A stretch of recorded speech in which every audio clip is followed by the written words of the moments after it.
大家好，我是宋万博。今年我的人生取得了重大突破，我找到了女朋友。我是在交友软件上找到的。说实话，一开始有点犹豫，因为我一个朋友跟我说不要用那玩意儿，上面男男女女都可乱了，不是啥正经地方，你别下载。我下载了。使用感受怎么说呢？就一个男生啊，一个男生，如果你不是特别帅的话，你是感受不到乱的。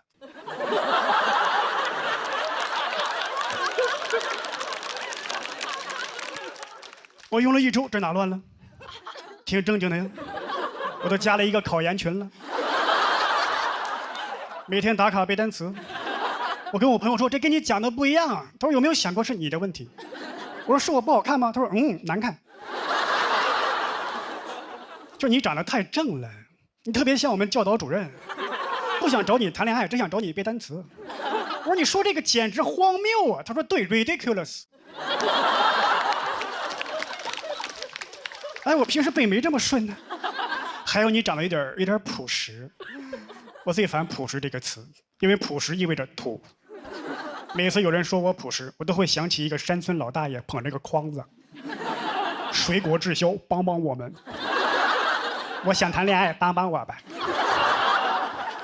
但我得承认，虽然我长得朴实，但我心里并不朴实。我不是我这张脸的人，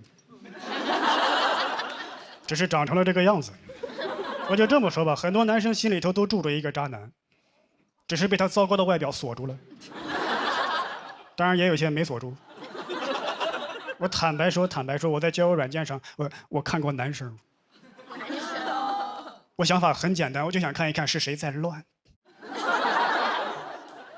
谁有资格乱。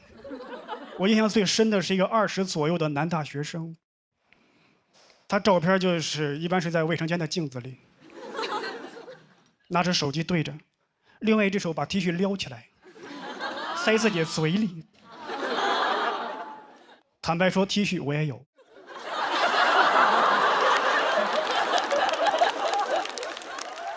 但我差的是 T 恤吗？我要是把 T 恤撩起来，特别像30天减肥的第1天。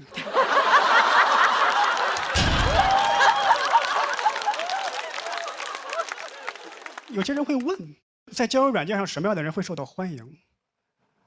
长得帅的人。有什么疑问吗？长得帅的人在哪都受到欢迎。我当过帅哥。我不帅，但是我当过帅哥。我就是当过。就去年，我大姨来北京了，当时我还没有女朋友，她问我有对象了吗？我说没有，长这么帅没对象。这句话暖了我1整年。我6岁那年，她也这么夸过我，暖了我30年。去年到期了，又给我续上了。我衷心希望我大姨长命100岁。但我真正体会过帅哥待遇是20年前了。当时呢，我是一个转校生，高中嘛，而且20年前流行一部偶像剧叫《王子变青蛙》，有人说我像那个男主角明道，还有人说我像阮经天。像不代表帅，像2大帅哥却不帅，感觉像是集2大帅哥缺点于一身。但在我们学校传遍了。还有一个 slogan 说台湾省2大帅哥强势登陆河南，会有女生手牵手来看我，你能想象他们希望有多大，失望就有多大，一失望就会撒气儿。一般是练体育的女生打头阵，一脚把门踹开，那个像明道的人出来，我看一眼。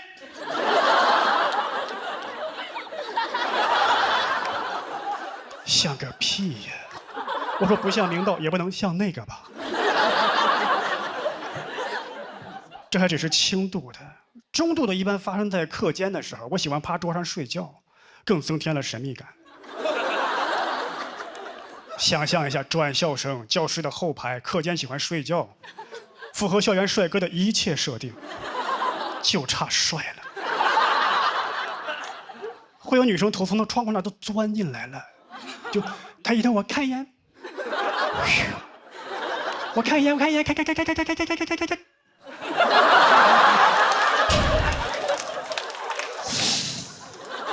我谁把气门芯扒了？这还只是中度的，重度的一般发生在放学的路上。放学路上，我走着走着会突然听见后边有女生冲到我前面，这样。她的闺蜜，帅吗？帅吗？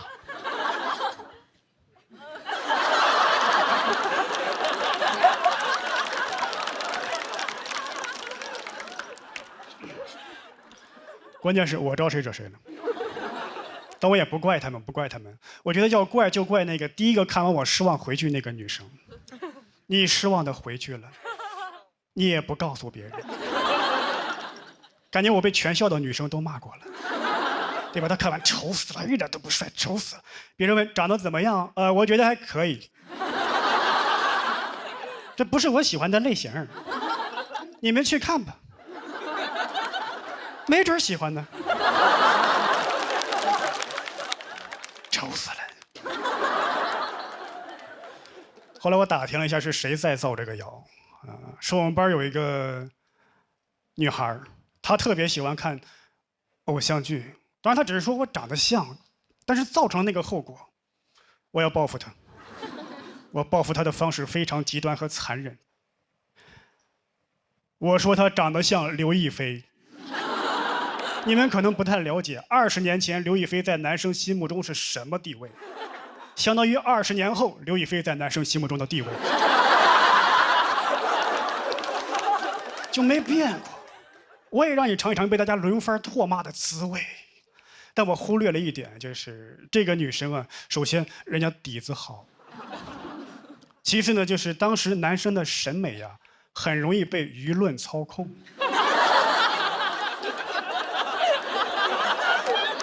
看着看着自己信了，还真有点像哎。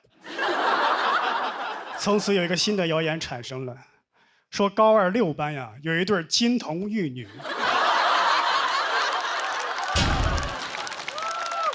明道和刘亦菲。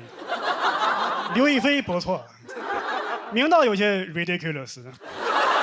那就说到这里，感谢各位。哎，大家好，我是宋万博。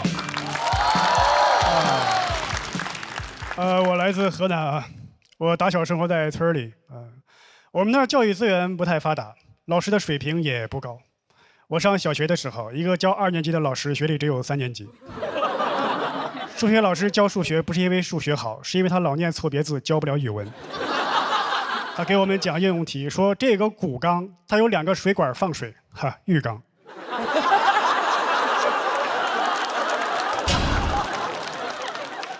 学历最高的人是我们校长，初中学历，他是我们校里唯一一个会解2元1次方程的人，就这都人称小华罗庚。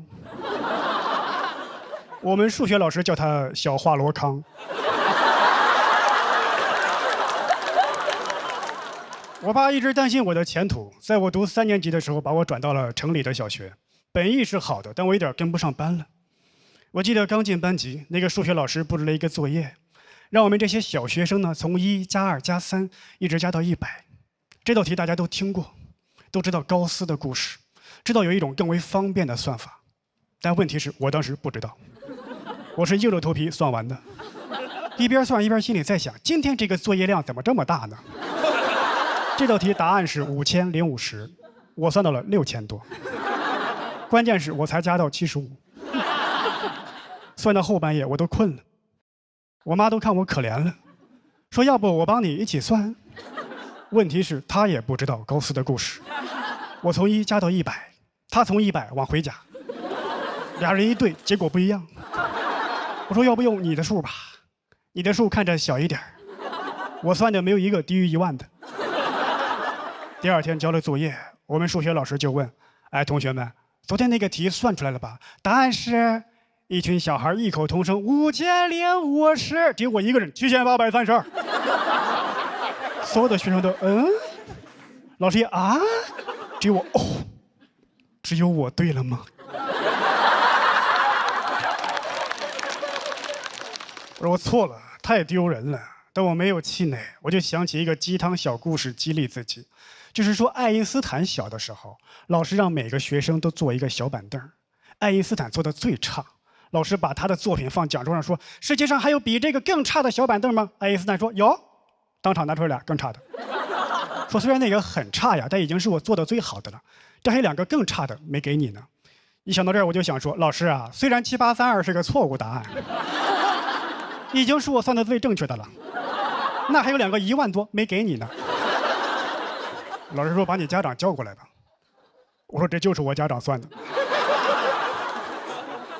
我爸就有点恐惧，他给我制定了一些学习计划。第一就是阻断社交，周末就别出去玩了。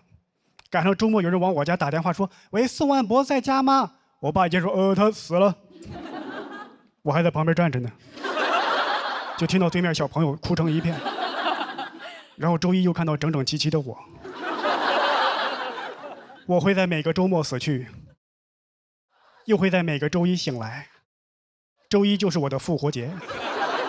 小伙伴一看见，哦，看见彩蛋了。我爸还有一个计划，就不要看电视了。好不容易放假看一回那个葫芦娃，有一个我特别喜欢的角色穿山甲死了，我在那抹眼泪。我爸看见了，那穿山甲是你爹呀？你爹死了你这么哭吗？我说爸，你这么说多不吉利啊！再说我哭不哭，你那会儿也不知道啊。我爸也有自己的爱好，他喜欢看电视，他一直在追一个团综《水浒传》。《水浒传》是我爸眼里最好的电视剧，经常拉我一起看。对，我不能看葫芦娃，但可以看《水浒传》。有一回演到林冲死了，我爸哭了，还背过脸儿，怕我看见嘲笑他。我当然会了，因为那一刻我就想起了穿山甲，我要报一箭之仇。但毕竟我们俩是父子，我也不方便说那句话了。爸，林冲是你爹呀。但我又想说，我只能拐弯抹角的说，我说爸，林冲死了咱哭啥呀？咱们家姓宋啊。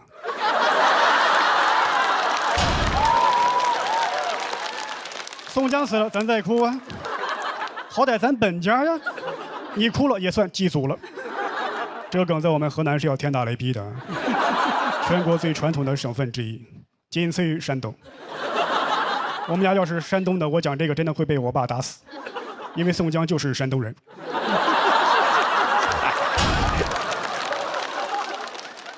但我爸对我都这么努力了，我学习成绩也不好，因为我没有努力。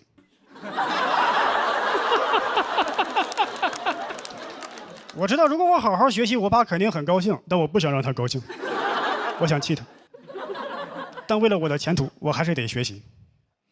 我就想，我权衡之下，我说我学一点儿，我一会儿学一会儿不学。我爸就一会儿高兴一会儿不高兴。他现在有双向情感障碍。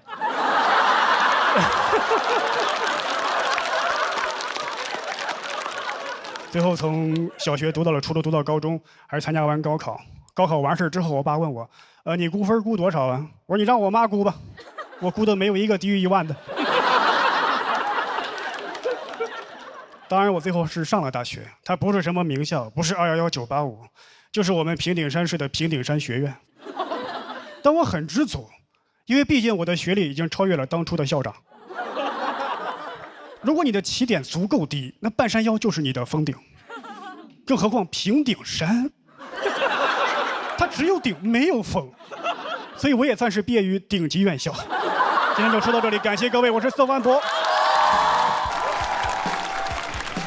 哎，大家好，我是宋万博。我最近才听说一个心理学上的词汇，叫抒情障碍。说的就是有些人在情感方面不太会表达，越亲近的人他说话越难听。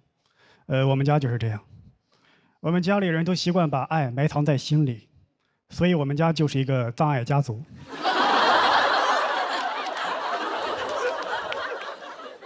比方说我妈，她每次做完饭都想让我们夸她，但她不好意思直接求夸，就以退为进。这个红烧肉怎么样？比吃土强吗？我爸说你太谦虚了，这个肉做的赛砒霜。他全吃完了。我妈说早知道放砒霜了，肯定能剩下点儿。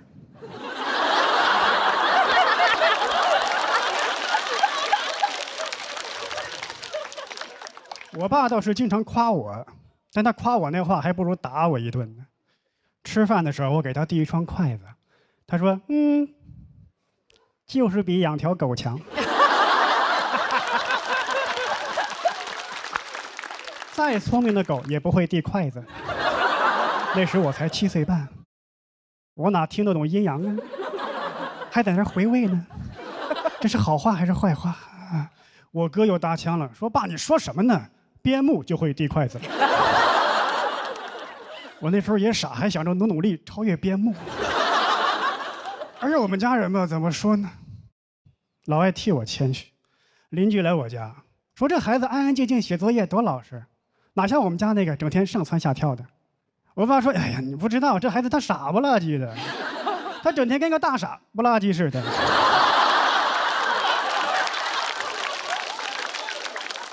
邻居说：“我那孩子他老爱犟嘴。”我爸说：“这孩子他听不懂人话。”接着两个人陷入了一种非常奇怪的攀比，比着说谁的孩子更不是东西，感觉像两个中年 rapper 在 battle， 但他们不 diss 对方，光 diss 自己孩子。而且我邻居说的时候吧，他孩子可不在身边。我爸说我的时候，我就在旁边坐着，我还不能走，我要一走，你看这孩子说他2句就走了。你感觉中国人很多时候啊，都喜欢把好话留给外人，坏话留给自己。你看以前称呼对方令郎、令爱，自己的犬子、犬女，关键犬子都已经算是我的尊称了。毕竟我刚跟边牧打个平手，所以以后我应该叫木子。我姓宋，就叫我宋木子。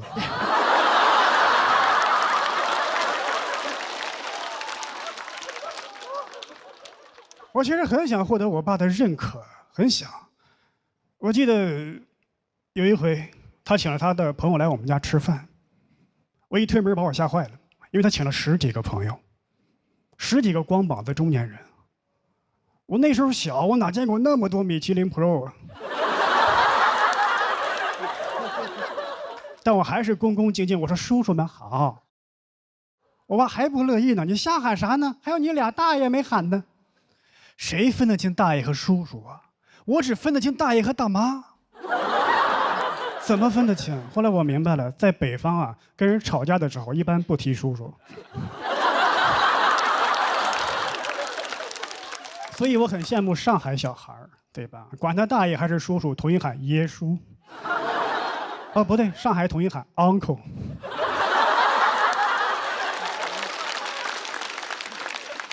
还有一点就是平时在家里啊，特别喜欢给你上纲上线，你也不知道为什么，不小心打碎了一个碗，你能端住啥？这个瓷碗端不住，将来铁饭碗你更端不住。怎么说呢？才10岁我就被取消了考编资格，所以我从小跟我爸就不太亲近。我不知道在座有没有类似的感受，就是每次爸爸出差啊，你不希望他回来。就他在外边别死，但也别回来。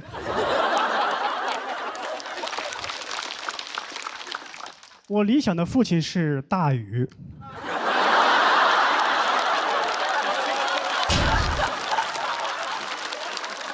就每次一路过家门，哎，还有一个更理想的父亲是圣诞老人。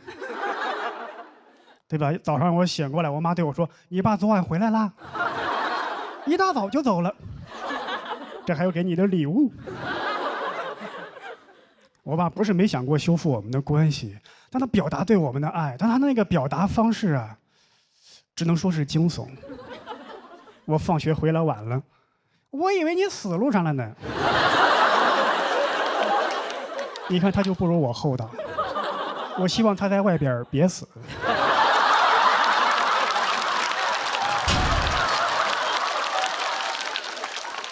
他也表达过对我妈妈的关心，他那个方式啊更是灾难。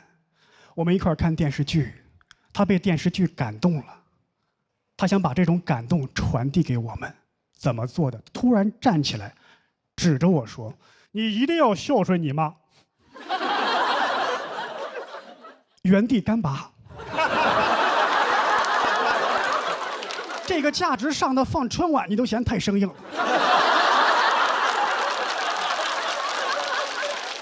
他愣是说出来了，说完他扭头走了，因为他也觉得太生硬了。我妈还得打圆场，不孝顺我也行，你一定要孝顺你爸。看个剧感动成这样，关键我们当时看的那个剧，它是《水浒传》呢。我爸对我影响很大，在他长期教育之下呀，我逐渐活成了他的样子。我也不会表达。其实我爸每次出差，我真的很想他，但我说不出来。他每次回来，我妈说：“你快去接他。”我说：“好嘞，你去接他。”一到门口，我们相顾无言，不知道怎么办。外国人会拥抱，我们不会，我们俩就……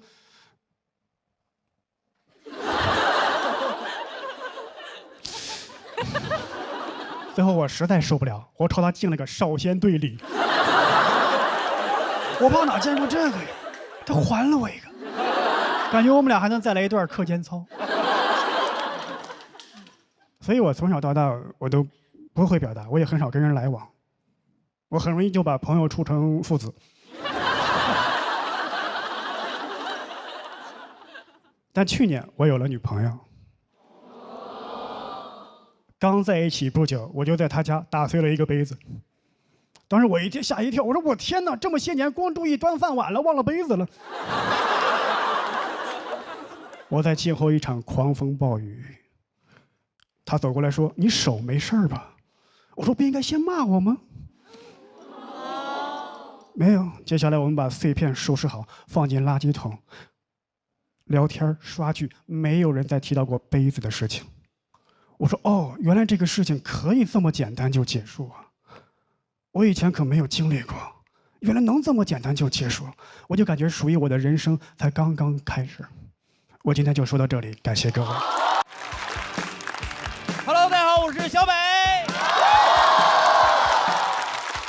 大家好哈，今天主题赛这个主题叫做“说出来又如何”。说实话，有一些话真的不方便说，你知道吗？当这么多人面呢，怎么好意思呢？我想当明星，朋友们很羡慕，真的很羡慕，很羡慕。每次录节目的时候，庞博、付航出来的时候，观众那个歇斯底里的样子啊，庞博啊，付航，我想要的不止于此。我想要特别疯狂，在大街上走，突然有人认出来啊，小北，很想火，朋友们，很想火得匪夷所思。我很想火成拉布布，其实也是最近想火成拉布布的。我前2年其实想成为林娜贝尔，你知道吧？我想火的，因为一些莫名其妙的词都能上热搜，比如文娱榜热搜第1，小北脸；第2个热搜，微博崩了；第3个热搜，这个世界还会好吗？第4个热搜，还好这个世界有小北，你知道吗？火到各大品牌都找我代言。但我首选的就是统一春福无糖茶，一口春福茶香倍儿足啊！不仅是因为产品好，还是因为它从喜单一就陪伴我一直成长。当然了，你虽然找我代言，我要保持低调，我怕别的品牌方看到我只给你代言会生气。统一春福无糖茶是好茶，我也是真的好茶。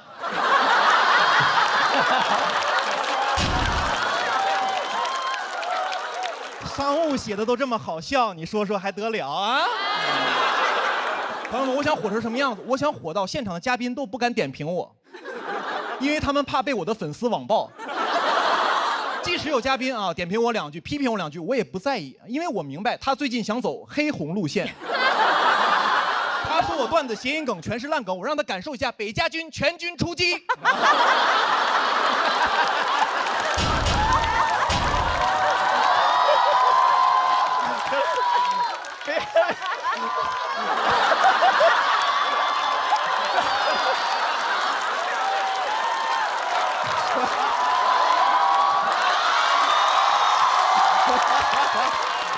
哎呀，而我没有这样的粉丝。回去吧，回去吧。没有这样的粉丝，朋友们，我的粉丝不仅不会替我出头，还会把我推出去。我记得有一次我被饭圈的粉丝骂啊，我的粉丝都赶紧评论，他说你们就骂小北就好了，这事儿跟我们没关系哈。你知道吗？还有人给我发私信说小北那个我先取关了呀，啊，我先看一下这个舆论走向哈。朋友们真的很想成为明星啊！有的演员跟我说，他说小北其实你就是明星，我不是。朋友们，我这个位置确实很尴尬。你说我是普通人吧，我能上综艺；你说我是明星吧，我一年只有2档综艺可以上，还得2选1。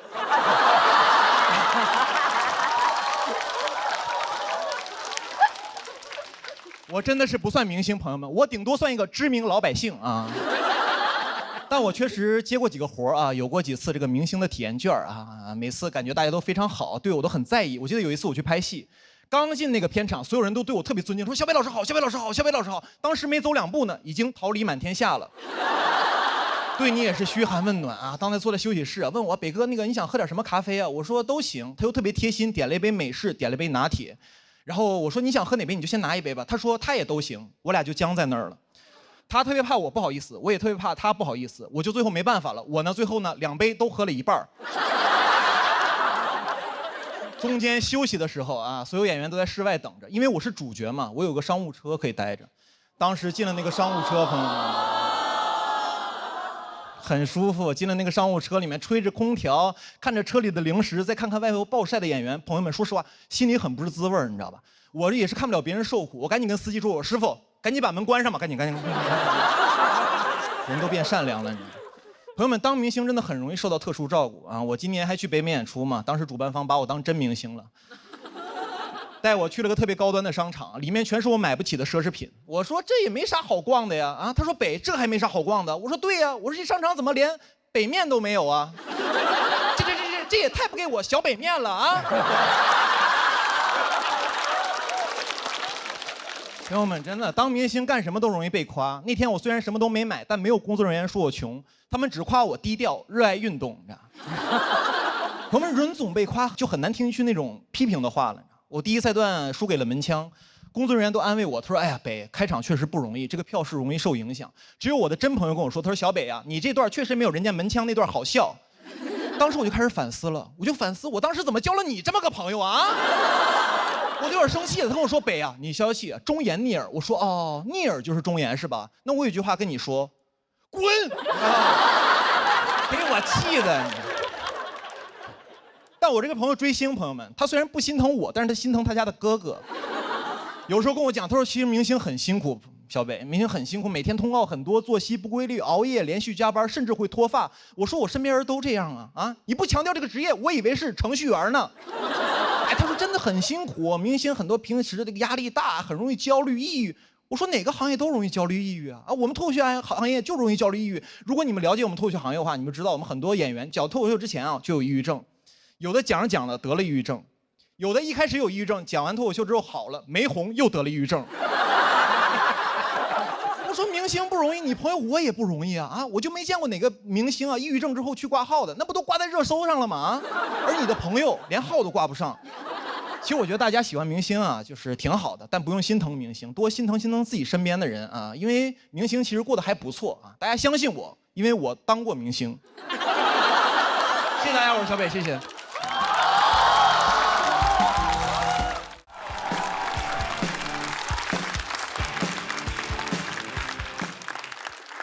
哎，嗨，朋友们，你们好，我叫辛博。我32岁了。32岁是同龄人结婚的高发期。第一波结婚的已经开始陆续2婚了，甚至还有3婚。结婚证又复发了。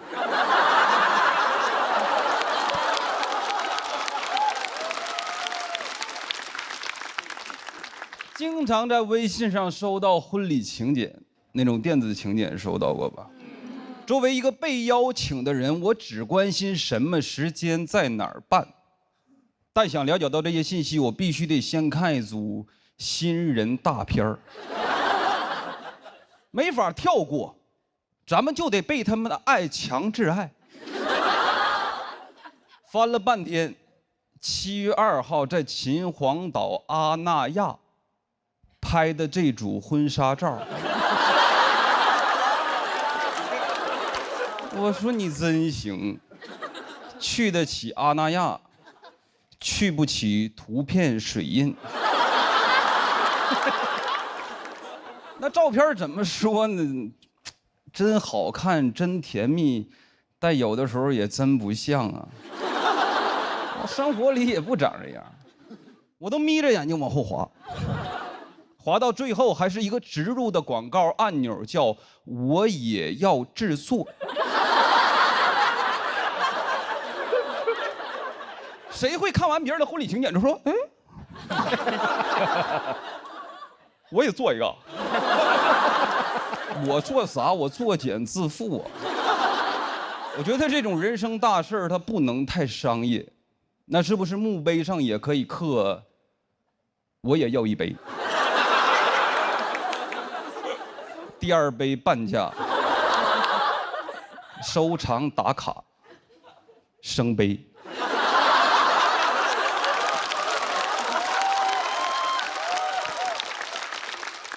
要免广告得做请柬的人办会员。我研究了一下啊，婚礼请柬的会员分2种，一种叫包年会员，一种叫终身会员。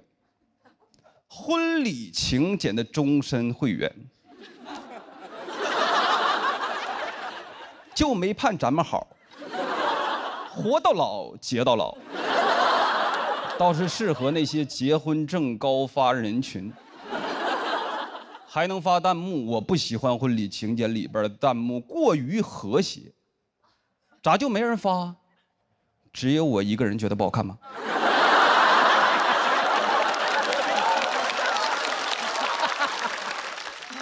他们不离婚，真的很难收场。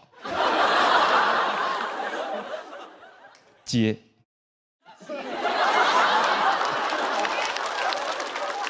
电子请柬最让我讨厌的是它能转发，收到过我前任的，他没给我发，但大家应该都有那种共同见友，谁能不好奇点点？我也转发，发给我爸，用他的手机发弹幕。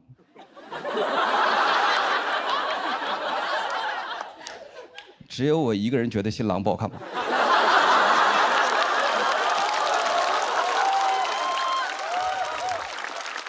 快乐持续到见友给我转了一张截图，我才知道这玩意儿后台有个功能叫谁看过我。图中显示辛博第15次查看了你的作品。我就是他婚礼请柬的榜1大哥。还有转发记录。辛博爸爸。通过辛博的转发查看了你的作品，我也不知道什么时候改的微信名，可能是知道了我要上节目。以前他叫不慕虚荣。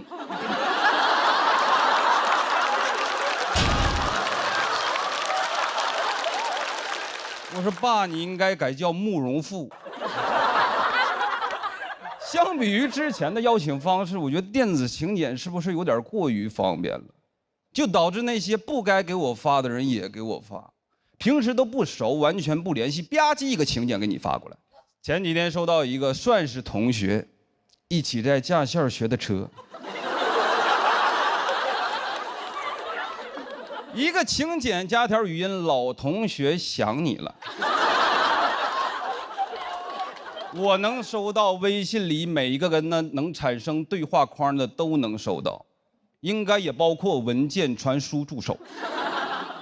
拉黑他不过瘾，我也要制作。我也给他发，给他冲冲喜。老同学，我在婚礼也很想你。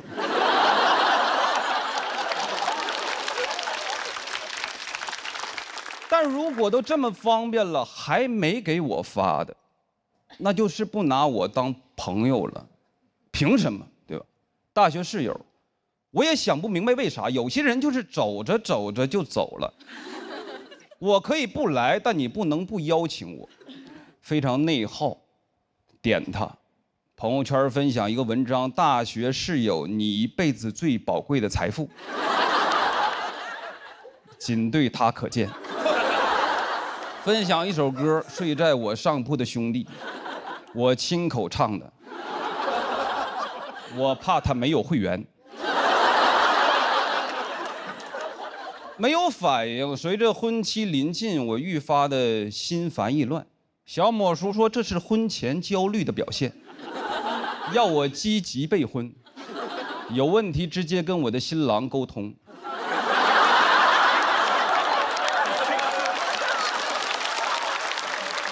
我鼓足勇气去跟他说为什么不请我，他说发群里了，你没看见吗？我说什么群？他就撤回了。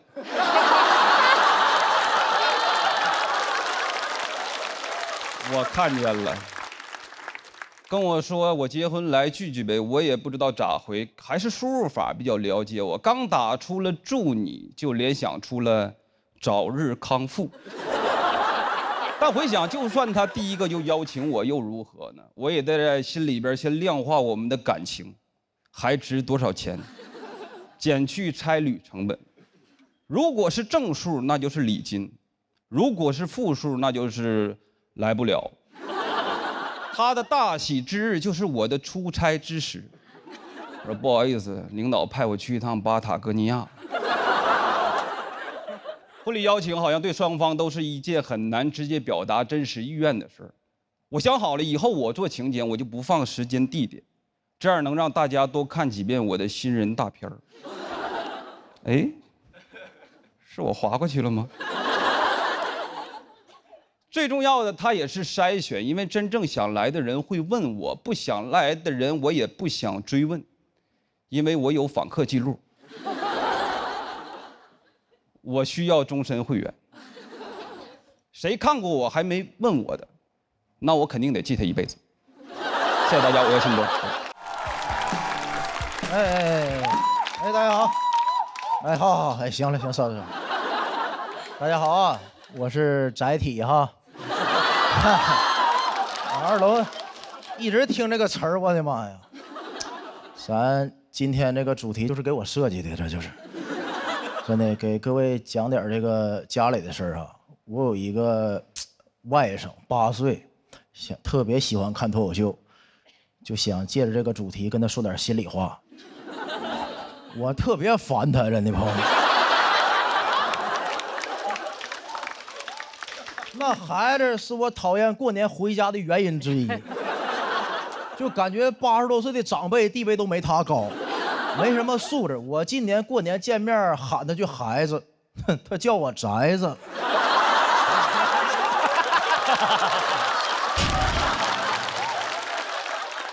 我当时差点没忍住给他掏根华子了呢。朋友们，真的我都想过，我8岁的时候要敢跟长辈就这么说话，让我爸听见，我想年就8岁了。孩子真没什么礼貌，而且特别暴力。最喜欢的运动是拿我当怪兽，对着我一顿打那个奥特之拳。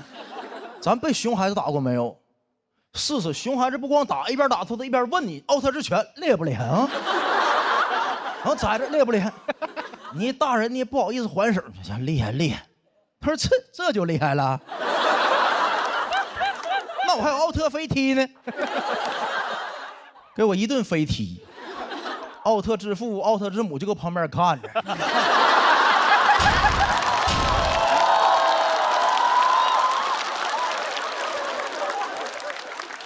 一个管的都没有啊！给我气的，我就夹拧嘴巴回了一下，我不想输给日本人的招式，你知道吗？那个。完了，另一方面呢，也想把自己当孩子重新养一遍，是吧？开玩笑啊，真没打，这是想象的。这环境现在不敢打孩子，打完孩子奥特之父能让我享年31，你知道吗？我都想过，朋友们，就那孩子是全世界唯一一个小孩能做到我一年几乎就见他一面，完了每次见面他都侮辱我、殴打我，完了我最后还得给他钱的人。我合计压岁钱这事更来气。今天给小孩包了红包，里边放了100，小孩把钱拿出来看了一眼，直接就给他妈了，说妈，你拿着吧。妈，我想好了，哎，我长大以后我就留在东北发展，我就不去外地找工作了妈。你看那宅子根本没混出来的呀，很伤人啊！我真感觉有的小孩也真被惯坏了。我给各位讲个真事儿，上个月吃火锅，我斜前座坐了一个大爷带他孙子，小孩负责吃。